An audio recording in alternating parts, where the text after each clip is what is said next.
नमस्कार, एनडीटीवी राजस्थान देख रहे हैं आप और मैं हूं आपके साथ शिवानी मिश्रा। जून के महीने में भीषण लू और गर्मी से तपने वाले राजस्थान की फिजा इस बार बदली बदली सी नजर आ रही है। नौ तपा के बीच राजस्थान के पिलानी में सबसे कम न्यूनतम तापमान 17.4 डिग्री सेल्सियस रिकॉर्ड किया गया है। वहीं माउंट आबू में 17.8 डिग्री सेल्सियस, सीकर में 18 डिग्री, झुंझुनू में 19.7 डिग्री, बात टोंक के वनस्थली की करें तो यहां पर 19 डिग्री, अलवर में 19.5 डिग्री, तो वहीं फतेहपुर में 21.6 डिग्री, संगरिया हनुमानगढ़ में 22.4 डिग्री सेल्सियस न्यूनतम तापमान दर्ज हुआ है। और इन जिलों में रात को लोगों को ठिठुरन का एहसास हुआ। घरों में पंखे बंद करने पड़े और रात में ओढ़ने के लिए कंबल निकालने पड़े। शेखावाटी के सीकर, पिलानी, झुंझुनू, चूरू जिलों में गांव में ऐसे ही हालात देखने को मिल रहे हैं। घर घर लोग बीमार हो रहे हैं। और प्रदेश में गुरुवार को मौसम विभाग ने 22 से ज्यादा जिलों में बारिश, आंधी और बिजली गरजने चमकने का अलर्ट जारी किया था। 6 जून को जयपुर, अजमेर, कोटा और भरतपुर संभाग में कहीं कहीं पर मेघ गर्जन के साथ हल्की बारिश होने की संभावना है। 7 जून से केवल उदयपुर, कोटा संभाग में छुटपुट स्थानों पर हल्की बारिश होने और शेष अधिकांश भागों में मौसम सूखा रहने की संभावना है। प्रदेश के कई जिलों में पिछले 4 दिनों से बारिश और बादल छाए हुए हैं। हवा में नमी की औसत मात्रा 50 से 80% तक रिकॉर्ड हुई है। राजस्थान समेत कई उत्तरी और पश्चिम राज्यों में बारिश से हवाओं में ठंडक हो गई है। गर्मियों में तपने वाले राजस्थान का यह मौसम परिवर्तन स्थानीय लोगों और बाहर से आने वाले पर्यटकों के लिए चौंकाने वाला है। उदयपुर में तो मानो गर्मी पड़ी ही नहीं। गर्मी के मौसम में भी रुक रुक कर बारिश का दौर जारी है और अब की बार गर्मी में पेड़ पौधे और जंगल में सूखा भी नहीं पड़ा है। चारों ओर हरियाली छाई हुई है। बांधों में इस बार अच्छा खासा पानी मौजूद है। प्री मानसूनी बारिश की कोटा झालावाड़ के रास्ते एंट्री से हर कोई हैरान है। ये खुशी और चर्चाओं का विषय बन चुका है। पर्यावरण में ये बड़ा बदलाव कैसे और क्यों आ रहा है? क्या वर्षा ऋतु का समय बढ़ गया है? क्या बारिश लंबे समय तक जारी रहने वाली है? क्या सर्दी भी जल्दी दस्तक दे देगी? ऐसे कई सवाल लोगों के मन में अब खड़े हो रही हैं। 20 जून से 25 जून के बीच राजस्थान में मानसून प्रवेश कर सकता है। अचानक मौसम में बदलाव से मौसमी बीमारियों का भी खतरा बढ़ चुका है। सबसे बड़ा मुद्दा में बदला मौसम का मिजाज, जून में ठंड का एहसास विषय पर एक्सपर्ट पैनल के साथ हम चर्चा करेंगे।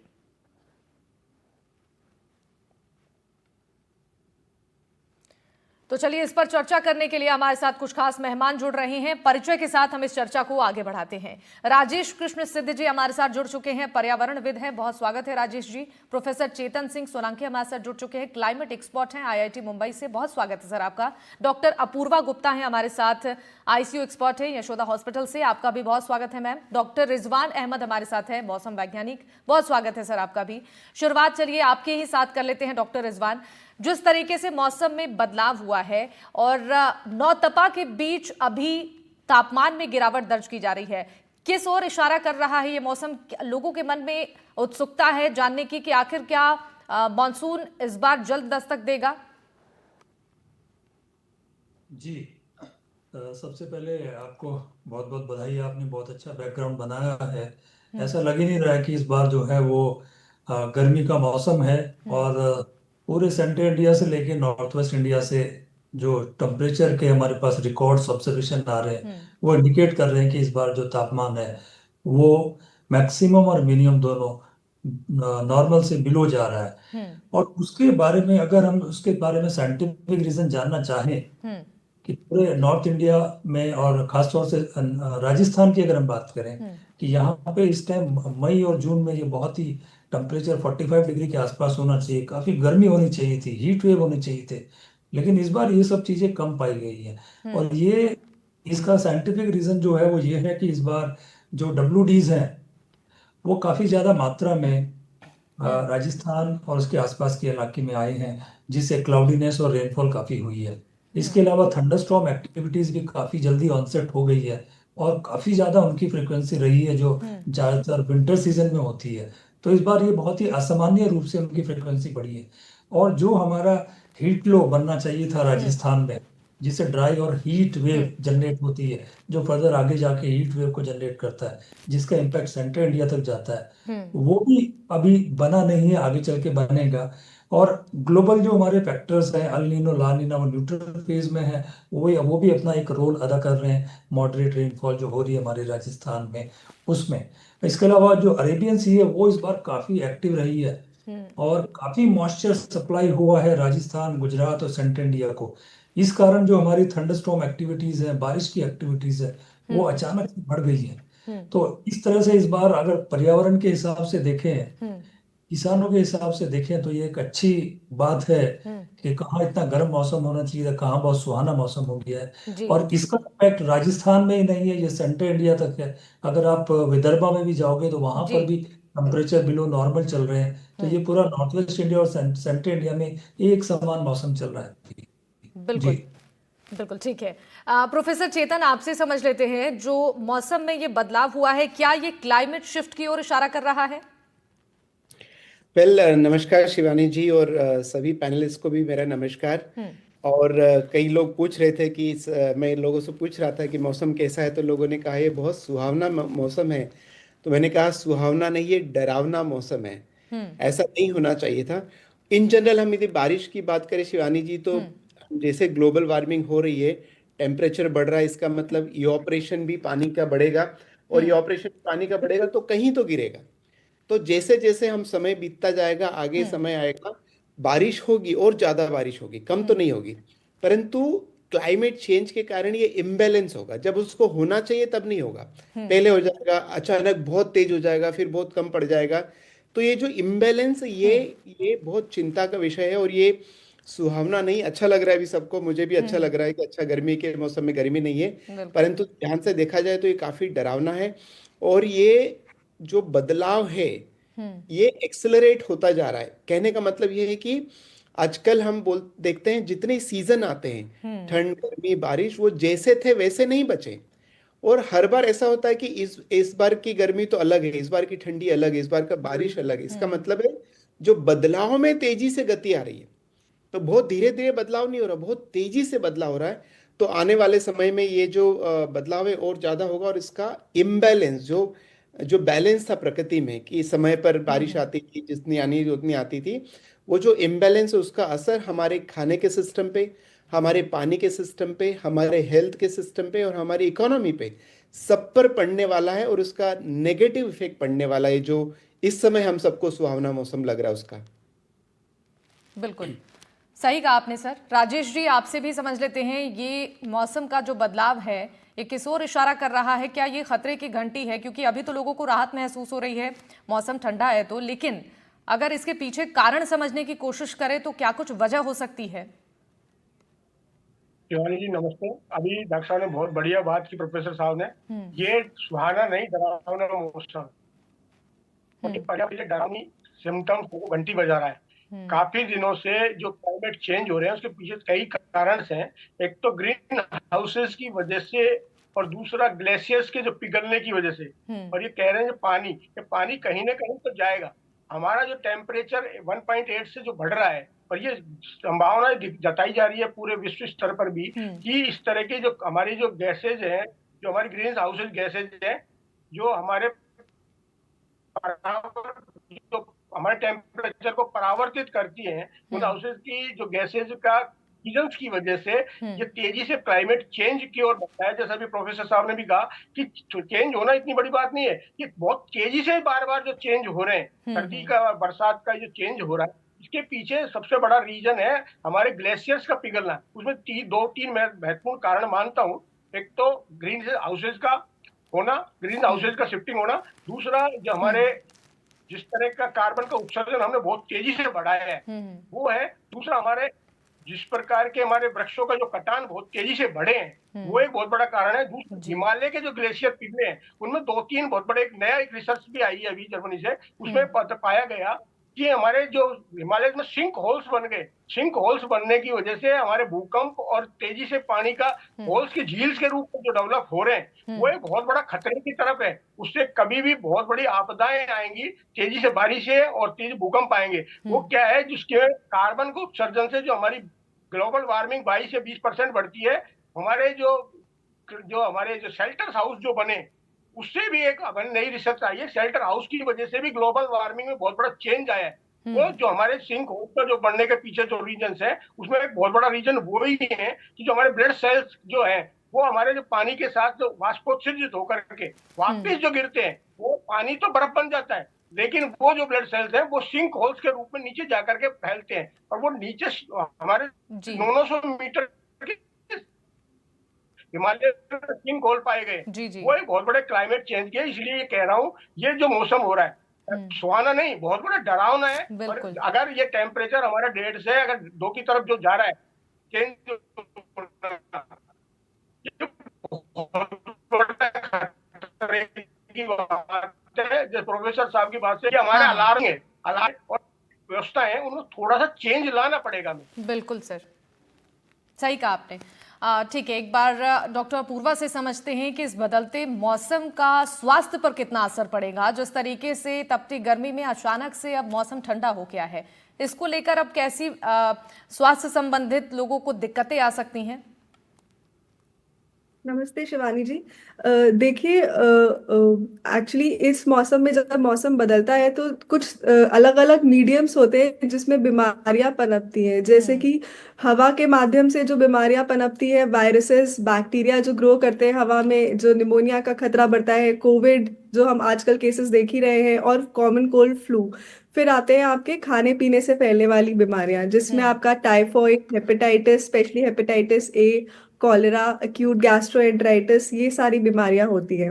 हम्म उसके अलावा कुछ बीमारियां ऐसी हैं जो हमारे लाइफस्टाइल संबंधित भी है, बट इस मौसम में मेनली इन्फेक्शियस डिजीजेस का ही रिस्क ज्यादा रहता है। जो हम बाहर का खाना खाते हैं मोस्टली, या बाहर के खाने में कंटामिनेशन होता ही है, क्योंकि पानी से हम्म काफी गंदगी भी फैलती है, जगह जगह पानी भर जाता है, उस कारण सैनिटेशन मेंटेन नहीं हो पाता है, प्रॉपर हाइजीन मेंटेन नहीं हो पाती है। तो यही सब हम्म बीमारियां, और जो मच्छरों से फैलने वाली बीमारियां हैं, उनके भी केसेस धीरे धीरे हमें आईसीयू में स्पेशली नंबर्स बढ़ने लग जाते हैं। जो पेशेंट्स मल्टी ऑर्गन फेलियर में आते हैं, जैसे कि हम्म। डेंगू, लिप्टोस्पायरा, मलेरिया, चिकनगुनिया, इन सब के केसेस भी इस मौसम में काफी बढ़ जाते हैं। जिसमें कि डेंगू के केसेस एक टाइम पे अभी तो नहीं आ रहे, बट जैसे जैसे मौसम और अक्टूबर नवंबर के टाइम पे आते हैं। हम्म, बिल्कुल। डॉक्टर रिजवान से एक बार समझते हैं कि ग्लोबल वार्मिंग भी क्या इसके पीछे एक बड़ी वजह हो सकती है, जो मौसम में अचानक परिवर्तन हो रहा है? जी जी। ग्लोबल वार्मिंग और ग्लोबल जो फैक्टर्स हैं, जैसे मैंने बताया, उनका भी हम्म अपना इम्पैक्ट है। हम्म तो ये सारे फैक्टर इंटीग्रेट होने के बाद ही हम्म ये सब चीजें जो है आज हम जो देख रहे हैं वो हमारे सामने है। हम्म तो सभी का अपना अपना एक रोल है। कोई एक पर्टिकुलर फैक्टर इन सारी चीजों को कंट्रोल नहीं कर रहा है। जैसे हम्म फॉर एग्जांपल अभी कहीं एक अर्बन हीट आइलैंड एक इफेक्ट है जो काफी इम्पैक्ट डालता है, जो हमारे अर्बन सिटीज हैं, जयपुर है, उदयपुर है, जोधपुर है। तो वहां पे मैंने देखा है कि वहां पे काफी जो मिटिगेशन स्टेप्स हैं गवर्नमेंट हम्म ने लिए हैं, और उसका कारण भी काफी इम्पैक्ट हुआ है कि जो हम्म टेम्परेचर है, जो पहले सिटी से बाहर का टेम्परेचर है वो 2 से 10 डिग्री कम हाँ हुआ करता था, और हाँ सिटीज का टेम्परेचर 2 से 10 डिग्री ज्यादा हुआ करता था। तो गवर्नमेंट ने जो मिटिगेशन स्टेप्स लिए हैं, जो प्लांटेशन, वेजिटेशन और एनजीओज ने स्टेप्स लिए हैं, उसका भी कहीं ना कहीं एक इम्पैक्ट हुआ है। जो ये हमारा टेम्परेचर है जो डाउन गया है, तो बहुत सारे फैक्टर हैं, वो सारे इंटीग्रेट होके एक्ट कर रहे हैं। बिल्कुल सही कहा आपने सर। डॉक्टर अपूर्वा ने भी बताया कि कैसे लोगों को बचना चाहिए और किस तरीके की बीमारियां हो सकती हैं। एक बार चलते हैं, प्रोफेसर चेतन कुछ कहना चाह रहे हैं जी।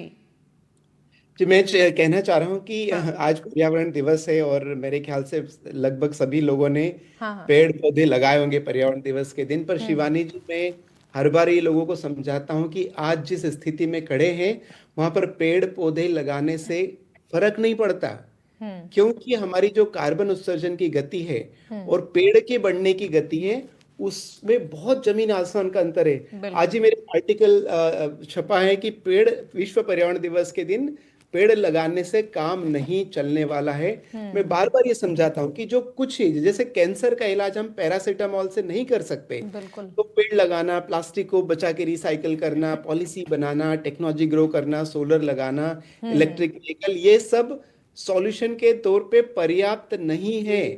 क्यों? हम्म क्योंकि हम कैंसर का इलाज पैरासीटामोल से नहीं कर सकते। वैसे ही यदि हमें क्लाइमेट चेंज को ठीक करना है, जो ग्लोबल वार्मिंग को ठीक करना है, हम्म इसका सॉल्यूशन के लिए उसकी जड़ को हटाना पड़ेगा। और मैं एक बात आज विश्व पर्यावरण दिवस के दिन कहना चाहूंगा सारे हम्म दर्शकों से, कि हम जो हमारा उपभोग करते हैं, देखो धरती पर साइंस बढ़ सकता है, टेक्नोलॉजी बढ़ सकता है, इकोनॉमी बढ़ सकता है, परंतु धरती का साइज नहीं बढ़ सकता। धरती पर मिनरल्स नहीं बढ़ सकते, मिट्टी नहीं बढ़ सकती, कुछ नहीं बढ़ सकता। पर ये इंसानों का देखो, ज्यादा प्रोडक्शन, ज्यादा कंजम्पशन, ज्यादा गाड़ियां, ज्यादा कपड़े, ज्यादा सड़क, यही सबसे बड़ी समस्या है।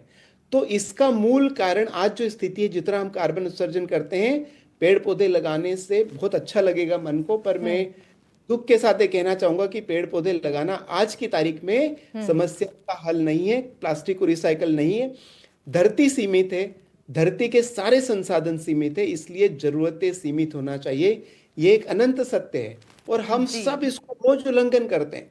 इसलिए आज विश्व पर्यावरण दिवस के दिन हमने एक मूवमेंट लॉन्च किया है, जन आंदोलन लॉन्च किया, जिसका नाम है फाइनाइट अर्थ मूवमेंट। फाइनाइट अर्थ पे फाइनाइट कंजम्पशन ही होना चाहिए।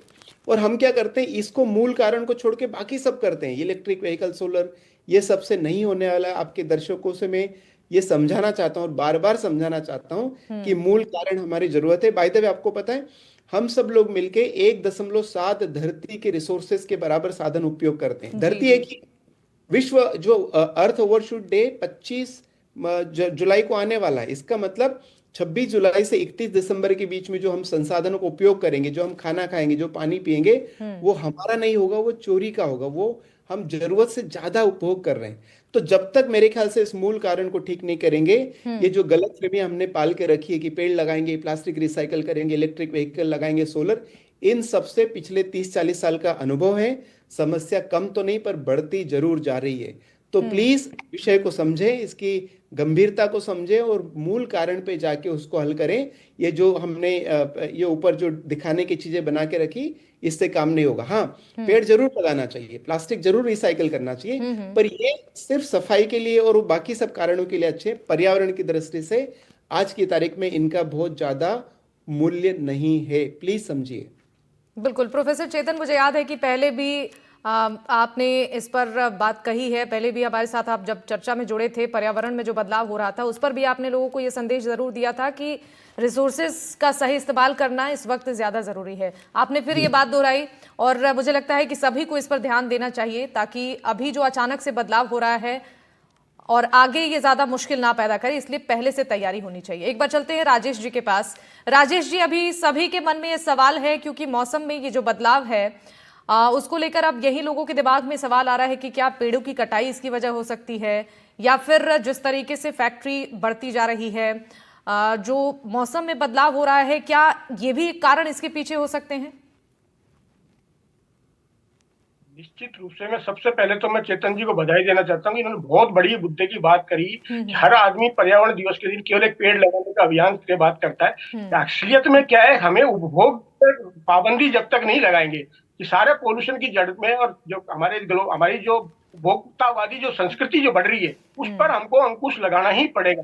उसके बिना, क्योंकि हमारे पास धरती सीमित है, आकाश सीमित है, हम आकाश में पोल्यूशन फैला रहे हैं, जल में पोल्यूशन फैला रहे हैं, धरती पे हमने खराब करी। प्रकृति अपने आप को संरक्षित कर लेगी, लेकिन प्रकृति को संरक्षित करने के लिए हमको, अगर प्रकृति बचेगी तो हम बचेंगे। हमारी ये गलत फहमी हो गई है कि हम पर्यावरण का संरक्षण करना चाहते हैं। पर्यावरण रहेगा तो हम संरक्षित रहेंगे। उसका सबसे बढ़िया तरीका है हम उपभोग कम करें। उसके लिए सारी चीजें हैं। ग्लोबल वार्मिंग की सबसे बड़ी चीज है क्लोरोफ्लोरो का उपयोग कम करें, उत्सर्जन करें। इस बात से सहमत हूँ, पेड़ लगाएं, इस बात से मैं पूर्णतः सहमत हूँ, पेड़ भी लगाएं, प्लास्टिक का भी। लेकिन आज स्थिति है, प्लास्टिक नीचे समुद्र तल से लेकर के एवरेस्ट तक पहुंच गया, और हमारा आप देखो एयर स्पेस कितना पोल्यूट हो चुका है। उन सब चीजें हम उपयोग, जहां हवाई जहाज की जगह हम रेल का उपयोग करें, जितनी मिनिमाइज हम कर सकते हैं हम उतनी मिनिमाइज करें। अगर उपयोग हमने कम कर लिया तो हम आधा काम इससे कर लेंगे। हम वृक्ष लगा रहे हैं और हम हाईवे बना करके 1000 पेड़ एक ही दिन में काट रहे हैं। वो पेड़ जब तक तैयार होंगे उससे पहले तो हमने हमारा सत्यानाश कर लिया जी। तो उन चीजों को भी हमको करना पड़ेगा। जैसे हाईवे बन रहे हैं, आप पेड़, हम कहते हैं पेड़ के बदले पेड़ लगा रहे हैं, पेड़ लगा रहे हैं हम 20 साल बाद तैयार कर रहे हैं ना, उसको आप वहां शिफ्टिंग की व्यवस्था हमने जैसे अलवर में भी हमने करा है। वृक्षों को शिफ्ट करने की जो है, जो नई टेक्नोलॉजी है उसका उपयोग करना चाहिए। उन चीजों को हमको सबसे ज्यादा वृक्ष को संरक्षित करने की बात है। पार्क लगा रहे हैं, पार्क से नहीं, जंगल बचेंगे तो हम बचेंगे। जंगल सीमित होते जा रहे हैं जी। उसमें चाहे अवैध खनन हो, अवैध कटान हो, उसमें एयर जितनी भी संपदाएं हैं, उन सब चीजों को हमको उपयोग करना पड़ेगा, तभी हम इस पर्यावरण को बचा सकते हैं। और सबसे बड़ी बात है, आज जब अभी आप बता रहे थे कि शहर का टेम्परेचर बढ़ा, शहर का टेम्परेचर तो क्लोरोफ्लोरो की वजह से बढ़ा है। हमने इस चीज का उपयोग करा है, खुद तो हम ठंड चाहते हैं, लेकिन हम बाहर तो उसका दुष्प्रभाव फेंक रहे हैं ना। उस चीजों को सबको लोगों को हमको अंकुश लगाने पड़ेंगे, नियमों को सख्ती से पालना करना पड़ेगा, चाहे एयर पोल्यूशन हो चाहे वाटर पोल्यूशन हो। इन पर जब तक सरकार सख्त नहीं होगी तब तक, और उसके लिए हम स्वयं को भी, जो भी है, खुद को भी प्रेरित होकर के अपने आत्म जो है उसको करना पड़ेगा संतुलन। बिल्कुल। डॉक्टर अपूर्वा से समझ सचेतन लेते को हैं। अपने बताइए। जी, लौटूंगी सर आपके पास। एक बार डॉक्टर अपूर्वा से समझ लेते हैं कि जो मौसम में ये बदलाव हो रहा है, आपने बताया भी कि किन किन परेशानियों का सामना लोगों को करना पड़ सकता है और क्या क्या बीमारियां लोगों को हो सकती हैं। अब जरा दर्शकों को ये भी बताइए कि इससे बचाव के क्या उपाय हैं। इससे बचाव के उपाय भी अलग अलग बीमारियों के, जैसे कि जो एयरबोर्न डिजीजेस हैं, Covid, common cold, flu, H1N1, swine flu, इन सब से बचने के लिए मास्क लगाएं। वैसे भी जिस तरह से इस समय कोरोना के केसेस बढ़ रहे हैं, आप सबसे मेरा अनुरोध है कि घर से बाहर बिना मास्क लगाए ना निकले। भले ही आपको लगता हो कि ये सब दोबारा वापस आ रहा है, बट ये आप सबके लिए बहुत जरूरी है। सोशल डिस्टेंसिंग नॉर्म्स अभी उतने अप्लाई नहीं हो रहे हैं बाहर, but mask up is the main message from my side कि अभी आप मास्क लगाना शुरू करें और हैंड हाइजीन मेंटेन करें। घर आने के बाद सबसे पहले अपने हाथ पैर धोएं, उसके बाद ही कुछ और काम करें। इतना तो हम मिनिमम कर ही सकते हैं। घर पे आने वाला जो खाना है, जिसमें फल सब्जियां, जो भी ताजे खाने की चीजें हैं, उनको गर्म नमक के पानी से धोकर ही इस्तेमाल करें।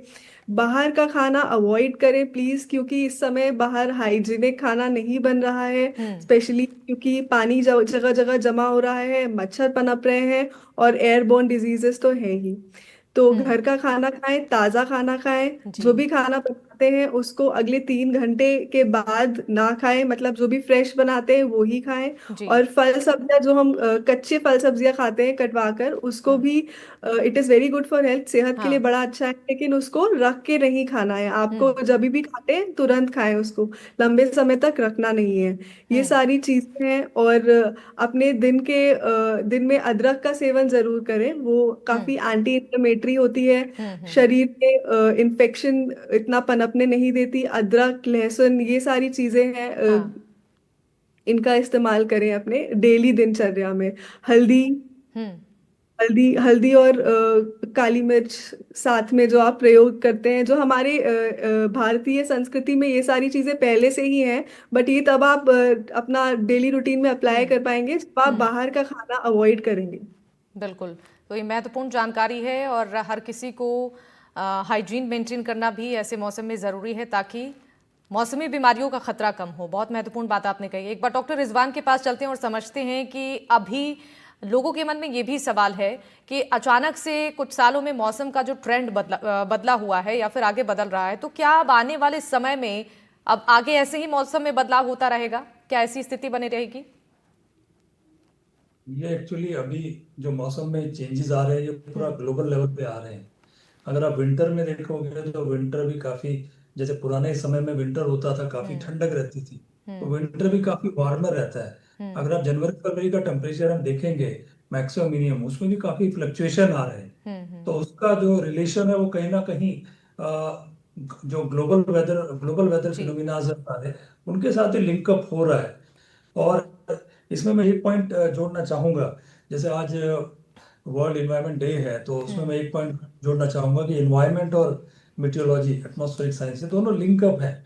जैसे हमारा क्लाउड फॉर्मेशन के लिए हमें एरोसोल्स चाहिए, क्योंकि एरोसोल क्लाउड कंडेंसेशन न्यूक्लियर की तरह एक्ट करता है और रेन ड्रॉप फॉर्मेशन में हेल्प करता है।